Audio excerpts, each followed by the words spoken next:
So like I promised, based on a recent poll about which Haunted Hotel characters should I cover next, it seems a lot of you wanted a video on Esther, the youngest of Catherine's 2 children. And when I saw she completely won in a landslide, I wasn't surprised. Esther is clearly one of the more enjoyable characters the series has introduced. And of course, people wanted to learn more about her. But before we start, hi, my name's Taken and welcome to a little review, a channel that spends its time focusing on anything cartoon to anime related. Recently, I've been going through a bit of Haunted Hotel fixation here on the channel, where my goal is to make a character knowledge videos for all the main characters. I started out with Nathan and my last video was about Abaddon, so if you enjoy Haunted Hotel content with some bonus video where I try to explain the soul's supernatural rules, make sure to check them out in the description down below. So to start off the video, we need to ask ourselves, who is Esther? Esther is the very first person of the family we are introduced to, as we see her being chased by Stabby Paul, a ghost who has an obsession with stabbing people. As Esther's running away, it's revealed that she was only trolling him, using the fact that ghosts can't physically harm humans. This interaction alone tells us what kind of character or person Esther is. She's clever with a chaotic personality, and we see more of that as the show goes on. Esther clearly takes after her mother, Catherine, in how confident and assertive she is, with both of them being able to take control of any given situation, often becoming the ones people look to in a time of need. We see this as early as episode 1 when Ben is being attacked by Jessica, an octopus monster. Esther used black magic to free Ben from Jessica's grasp.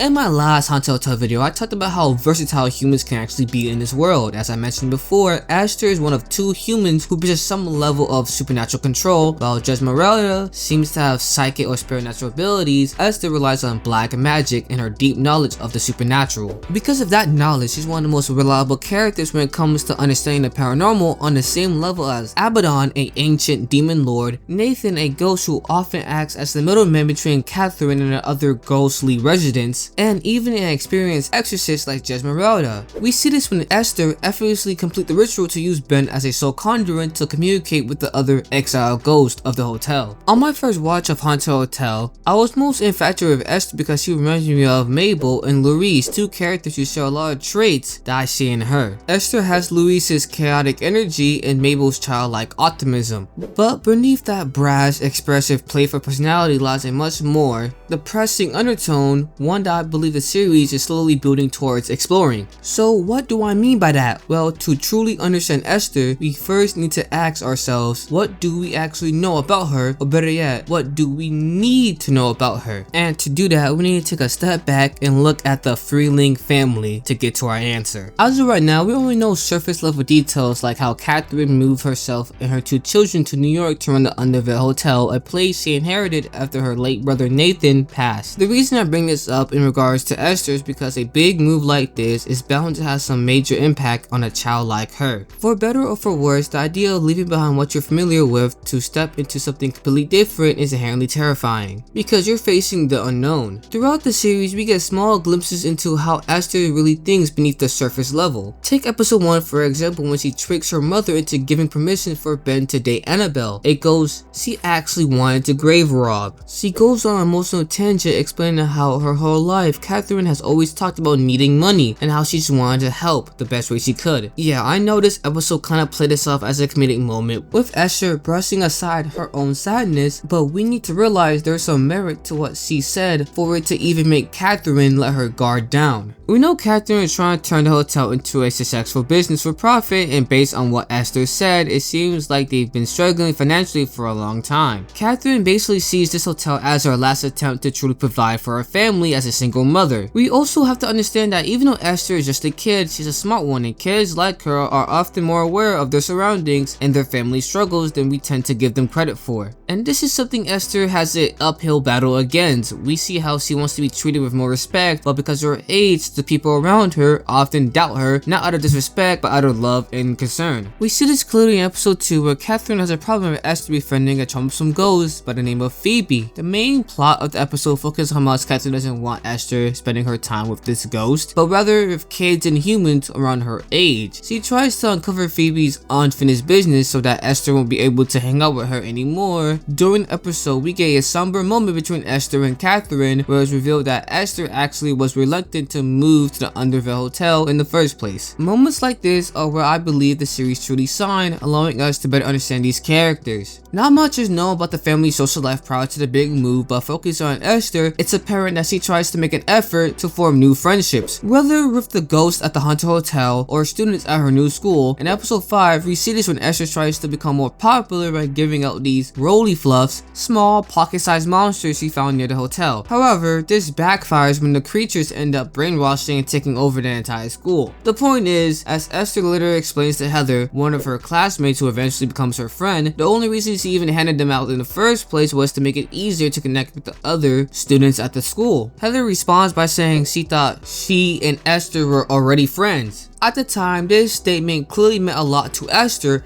As for the rest of the series, we see the two spending more time together and growing closer. It seems like Esther's development is an emotional journey, one filled with understanding and managing her relationship with those around her, forming new connections and learning to cope with old bonds. We saw how in the final episode, Esther was heartbroken when she found that Abaddon was trying to return to hell, something we covered in detail in Abaddon's video, so be sure to check that out. We also see how she finally able to make a human friend around her age, that being Heather. But the one last thing I want to touch upon is something I hope to get explored in season 2, which is the lingering question about Esther and Ben's father, something that was allured to in episode 8. Catherine's ex-husband, or rather the children's father, is someone I believe the series needs to address later on. In episode 8, the entire B-plot centers around Esther training a zombie named Dan to take the role of her father, someone she describes as being heavily uninvolved in her and Ben's life. When Ben questions why she's even trying to replace him, Esther explains that she already tried reaching out to their dad only to receive the bare minimum responses, which only includes of him just sending thumbs up emojis. The most I can say about their father is that, from what I can gather, he's not the best person, to say the least. However, I think it would make more sense to discuss him in Catherine's video next week on the channel. Esther, by design, is one of the more unique characters the series presents itself with, so it's frustrating to struggle to find more information about her, scraping for any details that shed light on her background. I'd love to see some flashback scenes or exposition that explores what life was like for the Freeling family before the big move, particularly after Nathan's death, so I can better assess her character. Based on what we currently know, it seems like Esther is using her newfound fascinations with the paranormal activity in the hotel as a way to cope with the harshness of her upbringing, her new fixation serving as both a distraction and a form of comfort. So it's great that season 2 has already been greenlit. Hopefully we get more information about Esther, and in my next related video pertaining to Haunted Hotel, I plan to dive deeper into Catherine, since I believe she has a lot going for her beneath the surface. If you think I missed anything about Esther, feel free to mention it in the comment section down below. I love having conversations with you all about Haunted Hotel. Until next time, I'm your host Take It, and we do a little reviewing around here. Peace out.